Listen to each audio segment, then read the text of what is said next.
오늘 검찰이 매일경제방송 MBN을 압수수색했다는 소식이 전해졌습니다. 검찰이 방송사에 대해서 압수수색에 나선 건 이례적이라고 볼 수 있는데요. MBN에 대체 무슨 문제가 있는 건지, 또 이 문제와 더불어서 출범 당시부터 특혜 의혹에서 자유롭지 못한 종편 허가 문제 관련까지 언론학자인 성공회대 최진봉 교수와 함께 정리해 보겠습니다. 어서 오십시오. 네, 안녕하세요. 자, 검찰이 MBN을 압수수색했다. 지금 분식회계 의혹이 있기 때문에 압수수색한 건 당연하다고 볼 수 있겠는데, 어쨌든 MBN 종사자나 관련자들은 상당히 또 충격을 받았겠습니다. 그렇죠. 언론사가 검찰의 압수수색을 받는다는 것 자체가 이례적이잖아요. 예. 그리고 이제 지금까지 압수수색을 언론사들이 들어오면 검찰이 대부분 다 막 저항하고 그랬어요. 근데 그때는 보도에 관련된 거였기 때문에 그게 어느 정도 정당성이 있지만 이번 같은 경우는 언론 탄압이다 이런 식으로. 그렇죠. 예. 그런데 지금 상황은 그렇게 얘기할 수 없는 상황이에요. 왜냐하면 재무와 관련된 거고 이게 금융감독원에서 금융위원회에서 사실은 문제를 제기했거든요. 예. 그래서 거기서 검찰에 고발을 했고 그래서 검찰이 수사를 하기 때문에 이 문제는 언론 탄압이다 이렇게 얘기하기 어려운 상황이다. 그렇게 볼 수 있을 것 같습니다. 이 재무 문제이기 때문에 예. 우리 청취자들이 조금 어려워했을 수도 있거든요. 예. 어떤 문제가 MBN에 있었는지 좀 설명 좀 해주시죠. 예, 이 2011년도에 종편이 출범을 했어요. 2009년도에 법이 바뀌었고요. 예. 미디어법이 바뀌고 2011년도에 출범을 했는데 출범 당시에 최소 자본금이 3천억이었어요. 예. 그러니까 3천억이 안 되면 종편을 못하게 돼 있는 거죠. 예. 그래서 3천억을 마련하기 위해서 은행에서 임직원들을 동원해서 임직원 명의로 돈을 대출받게 하고 그걸로 주식을 사게 만든 거죠. 그러니까 결국은 차명으로 주식을 보유하게 되는 거 아니겠습니까? 그러니까 일반 주주들을 모집해서 3천억을 만들어야 되는데 MBN이 그런 방식이 아니라 임직원들을 동원해서 은행에서 대출받게 하고 그 돈으로 주식을 구입하게 만들어서 3천억을 마련했다라고 하는 것이 지금 금감원이 보고 있는 문제라고 볼 수 있어요. 예. MBN은 그렇지 않다라고 지금 강조를 하고 있는데 그런 상황이고 그래서 MBN 직원 20여 명이 사측으로부터 개인당 약 30억에서 50억 정도의 돈을 대출받아서 주식을 산 혐의 이 문제 때문에 논란이 되고 있고 이게 이제 왜 논란이 되냐면 그러면 재승인 조건 그러니까 재승인이 아니죠. 승인 조건 자체가 3천억이잖아요. 예.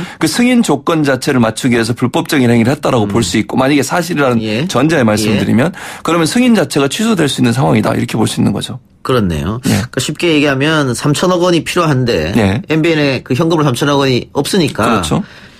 임직원 이름으로 대신 대출해서 주식을 사게 했다 이 말이네요. 그렇죠. 네, 그렇습니다. MBN은 뭐라고 지금 해명하고 그 있습니까? 자발적 대출이라고 주장을 해요. 우리가 시키지 않았다. 그렇죠. 임직원들이 자발적으로 본인들이 회사를 사랑해서 주식을 산 거지 예. 이걸 회사에서 지켜가지고 돈을 대출받은 게 아니다라고 주장을 하고 있어서 예. 이건 이제 금감원이나 금융위원회 증권선물 조사위원회에서 어떻게 증거를 찾아내냐가 중요하다 이렇게 보여집니다. 예. 이게 그런데 지금 그것 때문에 검찰이 압수수색했겠죠. 증거를 찾으려고. 네, 맞습니다. 그것 때문에. 이게 그 당시 경영진이라든가 네. 또 임원들 이렇게 조사하게 되면 금방 나올 것 같은데요, 이거는? 그러니까요. 근데 이제 문제는 임원들이 어떻게 이제 진술을 하느냐의 문제 아니겠어요. 사실을 얘기할지 안 할지는 아무도 모르는 것이고 지금 이렇게 의혹이 일고 있는 이유는 MBN 전직 간부가 한겨레 신문하고 인터뷰를 했어요. 근데 인터뷰한 내용을 보면 수백억 원대 차명 대출은 최고위 경영진의 지시 없이는 불가능할 거라고 본다. 그렇게 얘기를 했어요. 그러면 이분의 말을 그냥 들어본다고 하면 사실인지 아닌지는 또 조사가 돼야 되겠습니다만 이 말이 사실이라는 근거의 말씀을 드려보면 20명이 30억에서 50억 정도 대출받은 게 진실에 가까울 가능성이 있다라고 볼 수 있는 정황이 있는 것이죠. 예. 처음에 이 종편이 설립될 때 예. 당시 야당이 민주당이었죠. 그렇죠. 굉장한 반대를 했거든요. 그럼요. 국회에서. 저도 반대를 했죠. 예. 그런데 또 통과가 됐고. 통과가 됐죠. 그때 얘기가 나왔던 게 2개 채널 정도가 열릴 것이다 했는데 자그마치 4개 채널이 열렸고. 맞아요. 열리면서도 채널도 앞쪽으로 당겨지고 지상파에서 허용 안 되는 중간 광고도 허용되고. 네, 맞아요. 굉장히 다양한 특혜를 받았단 말이죠. 그렇죠. 네. 그러면 당시에 정부는 또 방통위는 몰랐느냐 이거를.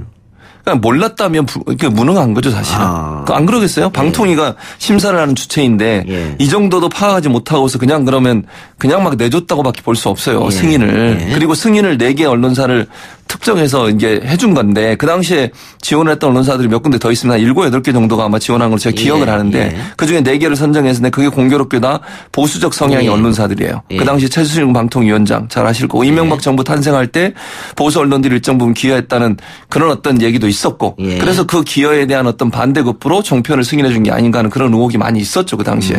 그리고 지금 말씀하신 것처럼 종편이 갖고 있는 특혜들이 너무 많아요. 예. 지금 중간광고 얘기하셨죠. 그건 당연히 종편 특혜죠. 예. 근데 거기에 거기에다 황금 채널 같은 경우도 그래요. 채널 배정권은 원래는 SO한테 있는 거예요. 예. SO가 뭔지 이제 청취자들 모르실 수 있는데 케이블 사업자 중에 프로그램 만드는 사업자와 프로그램을 전송하는 사업자가 분리돼 있어요. 예. 그러니까 프로그램 전송하는 사업자를 우리는 SO라 그래요. 예. 그러니까 이제 보통 이제 뭐 현대 케이블, 예컨대 예. CJ 헬로비전 이런 예. 회사들이 이제 SO인데 이 회사들이 채널 배정권을 갖고 있는 거예요, 원래. 자기들이 알아서 이렇게. 그럼요. 소위 말하는 MBC는 몇 번, KBS는 그렇죠. 몇 번 이런 식으로. 네, 그리고 패키지를 만들잖아요. 예. 보통 케이블 가입하면 기본 패키지 얼마, 프리미엄 패키지 예, 예, 얼마 뭐 그렇죠. 이렇게 나누잖아요. 예, 그 예. 패키지 구성을 위해서 채널 번호를 그들이 나름대로 배정하게 돼 있게 자발적으로 할 수 있게 돼 있는데 최수중 전 방통위원장이 그 사람 불러가지고 행정 지도한 거예요. 앞번호로 줘라. 그래가지고 황금 채널이라고 보통 얘기하잖아요. 생각을 해보세요. 시청자들이 시청하는 패턴을 보면요. 24번 YTN 있기 전에 그 다음은 안 가요, 대부분. 예. 1번에 5번부터 24번 앞에서 왔다 갔다 하거든요. 예. 재픽이라고 그러는데 채널 누르면서. 그럼 앞번호에 번호가 있다고 하는 엄청난 혜택인 거예요. 그렇죠. 그거는. 예. 만약에 TV조선이 120번에 있다고 가정을 해보세요. 거기까지 찾아가서 볼 수는 없잖아요. 그렇죠. 예. 특별히 아니면. 그래서 그것도 문제고 또 하나 문제는 의무재선성이에요. 의무재선성. 의무재선성이란 말은 복지 또는 뭐 예를 들어서 공익적 그런 채널들을 의무적으로 모든 그 패키지에 다 집어넣도록 하는 게 의무재선성이라는 예. 전략이거든요. 그런데 이 종편이 의무재선성에 들어가 있어요. 상업방송인 종편이 왜 의무재선성에 들어가 있는지 도저히 이해할 수 없고 이것도 특혜 중에 하나라고 볼 수 예. 있고 미디어랩 문제도 이미 잘 아시고 있는 것처럼 지난번 MBN 같은 경우는 미디어랩 문제가 논란이 됐었죠. 광고를 판매하면서 어떤 그 협찬 또는 예. 광고 받으면서 일정 부분 압박을 가해가지고 예. 뒤로 돈을 받은 게 아닌가 하는 의혹이 많이 있었어요. 그런 부분들을 보면 이런 혜택들을 빼내지 않으면 종편이 지금처럼 혜택을 누리는 상황에서 공정한 경쟁이 된다고 볼 수 없는 거죠. 예.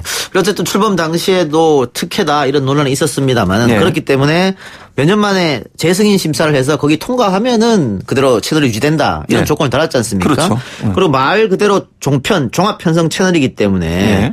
뉴스, 드라마, 오락, 교양, 다큐 이게 퍼센트별로 배분됐고 그걸 지켜야 되는데 그렇죠. 지금의 종편들은 이 드라마나 그 오락이나 교양 프로 다큐를 만들면 돈이 많이 들고 적자 들어가니까 가장 손쉬운 보도 뉴스만 지금 계속 하고 있단 말이죠. 많이 만들고 있죠. 퍼센트로 예. 보면. 그래서 여러 가지 문제가 생겼고 예. 또 방송 내용도 뭐 편향적이다 또 뭐 5.18 관련해서 허위 사실도 했고 예. 그래서 TV조선 같은 경우에는 조건부 재승인으로 그랬었죠. 이제 통과됐기도 네, 했고. 맞아요.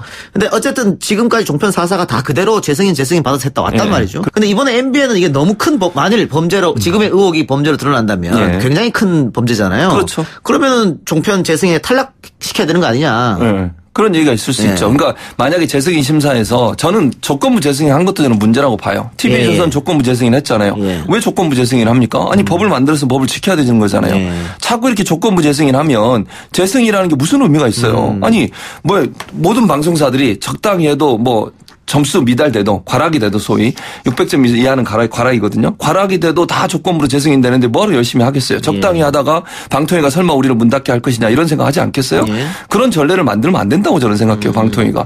원칙대로 해야지 원칙대로. 재승인 점수에 미달되면 당연히 그건 승인 안 해야 되는 거 아닙니까? 예. 당연히 저는 그래야 된다고 생각을 하고 MBN이 만약의 경우에 이게 문제가 돼서 재승인에 탈락이 되게 되면 이제 문을 닫아야 되는 거잖아요. 그러니까 문을 닫는다는 개념은 무슨 말이냐면 사업 승인을 취소하게 되는 예, 거예요. 그렇겠죠. 그러면 우리가 일반적으로 생각해서 방송 불패라고 하는 얘기도 많이 있고 이러면서 방송이 설마 문 닫겠냐 하는 그런 얘기들이 많이 있는데 예. 한 가지 사례만 제가 말씀드릴게요. 인천에 ITV라는 게 있었어요. 예전에 있었죠. 네, ITV가 문 닫았습니다. 예, 예. 아시죠? 예. 그때도 방송통신위원회 전신인 방송위원회가 있었어요. 방송위원회 재승인해서 한 번 봐줬어요. 1년 있다 다시 재승인 심사했는데 그때도 조건이 안 돼서 결국 방송국 사업을 못하도록 문 닫게 만들었어요. 예. 그 전례가 있고요. 그리고 그 방송국에 일했던 분들을 다 고용승계해 새로 생긴 방송사가 OBS예요. 지금의. 그러니까 ITV 같은 경우도 방송위원회에서 재승인 심사에서 탈락을 해서 문을 닫게 했고 그리고 나서 새로운 사업자가 그걸 인수해서 방송을 계속 하고 있는 거예요. 예. 그렇다고 하면 뭐 예를 들어서 지금 우리가 뭐 소위 얘기하는 재승인 심사에 탈락하면 문을 닫게 되면 그 방송이 없어지면 어떻게 하느냐 이런 걱정을 많이 하시는데 그건 사업자 변경이라는 측면에서 우리가 접근해 볼 필요도 있다. 물론 MBN이 지금 문을 닫을까 말까 재승인이 어떻게 되나 아무도 모릅니다. 지금 상황에서 누구도 단정해서 그렇죠. 말씀드릴 수 없어요. 예. 다만 그런 상황이 온다 하더라도 그것이 크게 문제가 되는 상황이냐 이런 부분에 있어서는 저는 크게 문제될 상황은 아니라고 보는 거죠. 예. 그 교수님 말씀처럼 이런 경우도 있을 것 같아요. 그렇게 만약에 사업자가 승인이 취소가 되면 거기에서 일하고 있던 임직원들이 다 일자리를 잃을 거 아니냐. 예. 그 문제는 어떻게 할 거냐면. 그러니까 제가 아까 말씀드린 것처럼 사업자 변경이 이루어질 거라고 저는 봐요. 예를 들면 예. 그 사업을 하는 그 경영진이 자격이 없어서 재승이라고 하는 게 그런 거잖아요. 그 방송사의 경영을 하는 경영진이 자격이 있느냐 없느냐, 제대로 공정성을 담보할 수 있는 어떤 방송 철학을 갖고 있냐 갖고 있지 않느냐 하는 부분들을 심사하는 거잖아요. 그 심사에서 심사에 미달돼서 재승이 안 되면 그 사업을 다른 사람이 하도록 사업자 변경을 하면 되는 거예요. 예. 지금 방송법에 보면 제가 지금 이해하고 있기로는 1년 정도 유예기간을 두고 만약에 재승인이 안 될 경우에 1년 안에 다른 사업자를 찾아서 뭐 이걸 판매를 하든 어떤 인계를 하든 이런 방식으로 하면 충분히 고용 승계는 이루어질 수 있다고 봐요. 그것도 어느 정도는 정부가 개입을 해야 할 필요는 있다고 생각이 들죠. 예를 들어서 새로운 사업자가 들어왔는데 고용 승계를 안 하거나 그 임원들이나 직원들을 다 뭐 쫓아내거나 이러면 안 되겠죠. 예, 그거는 예. 당연히 만약에 고용 승계를 하는 조건으로 새로운 사업자가 들어야 된다고 생각을 하고요. 예. 그런 차원에서 본다고 하면 마치 방송이 문을 닫으면 모든 게 끝나는 것처럼 얘기하는 것보다 새로운 사업자가 사업을 인수할 수도 있다는 측면도 우리가 함께 고려할 예, 필요가 알겠습니다. 있다. 이렇게 보여집니다. 물 한 잔 드시죠. 예. 너무 말을 빨리 하시네요. 너무 지금. 빨리 하셔가지고. 예, 저도 빠른데 저보다 더 빠르셔가지고. 제가 속도 조절을 좀 해야 될 것 같습니다. 알겠습니다. 예. 그 한상혁 방통위원장이 어제 청문회 자리에서도 이런 질문을 받았고. 예. 뭐 법과 원칙대로 하겠다 이런 얘기를 했단 말이죠. 예.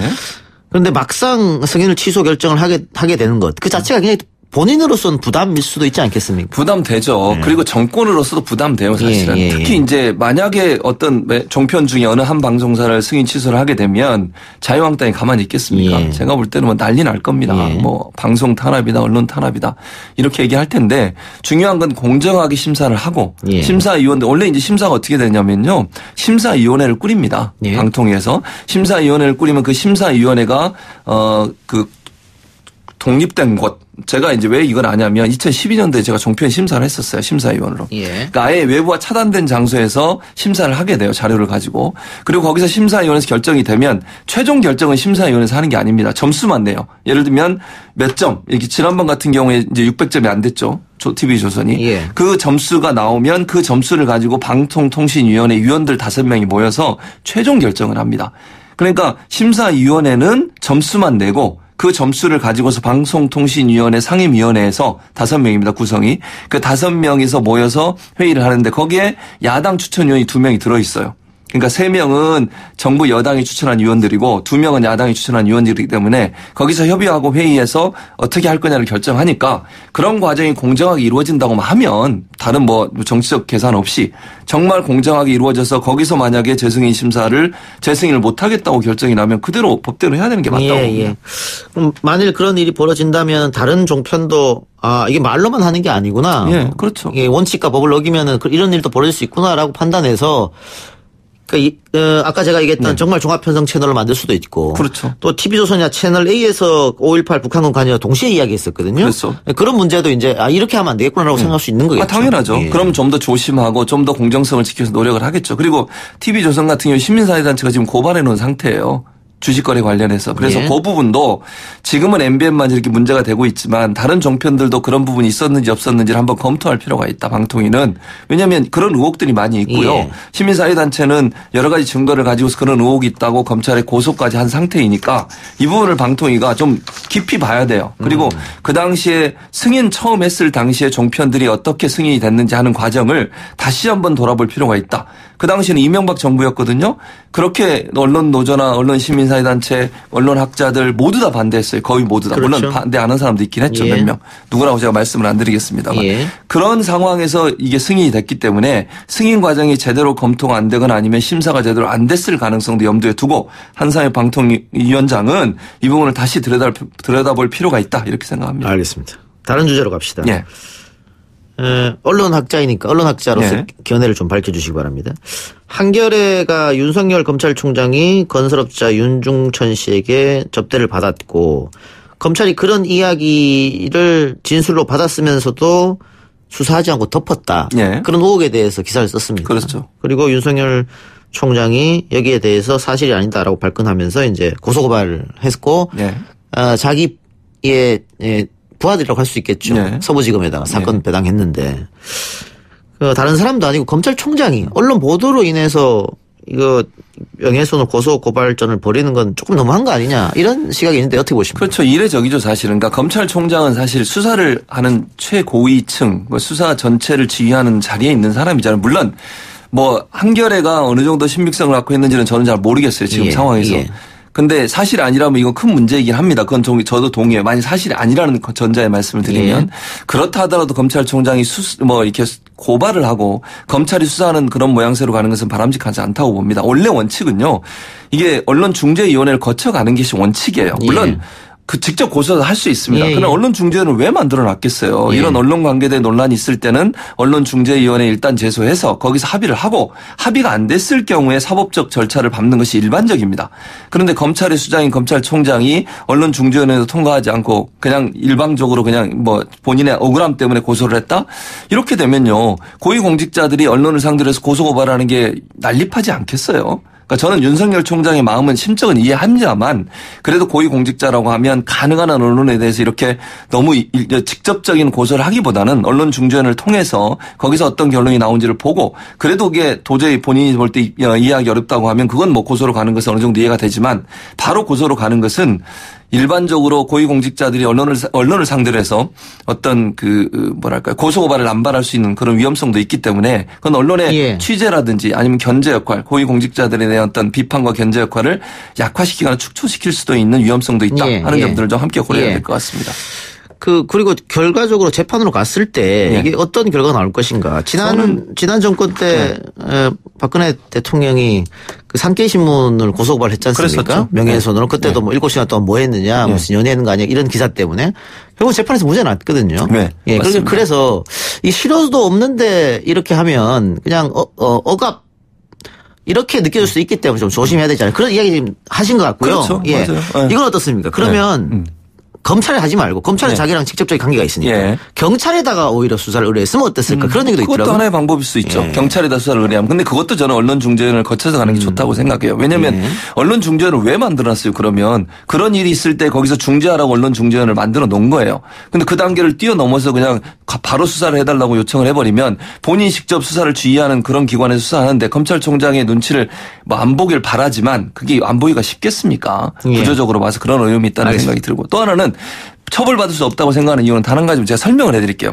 미국에서 무슨 사례가 있냐면 이런 거예요. 고위공직자가 만약에 본인에 관련된 언론 보도에 의해서 고소를 하잖아요. 그러면 그 입증 책임이 누구한테 있냐면 고위공직자한테 있어요. 근데 어떻게 입증을 해야 되냐면요. 기자가 그 사실이 거짓이라는 것을 확실히 알면서도 보도했다는 걸 증명해야 돼요. 그러면 한겨레 기자는 그 거짓이라는 생각을 전혀 안 하고 어느 정도 증거도 있다고 생각하고 또는 들었잖아요. 진술을 들었고 예를 들면 증언을 들었고 그게 확실히 믿을 만한 근거를 가지고 기사를 쓰잖아요. 그러면 그거는 언론의 자유, 표현의 자유 때문에 처벌할 수 없어요. 기본적으로. 산케이도 그런 개념이고요. 그래서 만약에 고위공직자가 언론에 대해서 고소를 하고 승소를 하려면 그 언론 기자가 그 기사를 거짓이라는 걸 명확하게 인식하고 있었다는 점을 그 고발한 사람이 증명해내야 돼요. 근데 지금 봐서 제가 볼 때는 한겨레 신문 기자의 그런 점을 증명하기는 어렵다 이렇게 보여집니다. 하나만 더 합시다. 오늘 언론 노조가 낸 성명 가운데 하나가 조국 관련 보도로 언론에 실망한 국민께 사과한다 이런 내용이 있었습니다. 교수님 봤을 때는 전국에서 우리 언론 보도에 문제점이 있었다고 보십니까? 대통령도 성찰이 필요하다고 얘기는 했어요. 당연히 있죠. 왜냐하면 언론 보도를 보면요. 그냥 검찰발 기사만 계속 썼어요. 그러면 반론권은 전혀 제기가 안 됐잖아요. 정경심 교수 측이나 또는 조국 법무부 장관 그때 후보자 때는 후보자에서 도와주는 그런 사무실이 있었잖아요. 후보자 뭐라 그래야 돼 그걸 청문회 준비단 맞아요. 청문회 준비단에서 끊임없이 문자로 저도 그걸 받아봤는데 기자들한테 보냈어요. 근데 그게 기사화되는 경우는 극히 드물었다는 거죠. 그럼 어떤 사안에 있어서 한쪽 의견만 전달하는 저널리즘의 기본적 원칙과 가치를 무시하는 거예요. 양쪽 의견을 다 전달해 줘야 되는 맞는 거 아니겠습니까? 그러니까 반론이 있으면 반론권을 제시해 주고 반론권을 보장해 주는 것이 언론이 양쪽에 편파적이지 않게 양쪽 의견을 고르게 전달하는 건데 전체적으로 조국 전 장관 관련한 보도를 보면 일방적인 검찰의 뉴스들만이 주류가 됐고 그것이 제목으로 뽑혀지면서 모든 사람이 공정하다고 느끼지 못하는 그런 상황까지 왔다고 볼 수 있습니다. 수고했습니다. 감사합니다.